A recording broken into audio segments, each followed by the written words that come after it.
আসসালামু আলাইকুম বন্ধুরা, আমি এখন দাঁড়িয়ে আছি।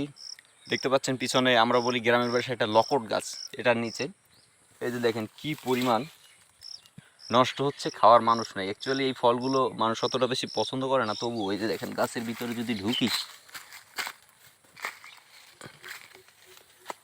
এই যে দেখেন পাইকা পাইকা পাইকা পাইকা রয়েছে। এই যে সারটা কীরকম সেটা দেখা যায়, যেহেতু গাছে কোনো ফরমালিন নাই, খাওয়া যায় না ধুয়ে, কোনো সমস্যা নাই। সুপার, সেই লেভেলের মিষ্টি ভাই, দুর্দান্ত। দেখেন পিছে, আমার লাইফে এত মিষ্টি লকট আমি খাই না, এই যে আজকে প্রথম এই লাইভের মধ্যে, ভিডিওর মধ্যে বলতেছি।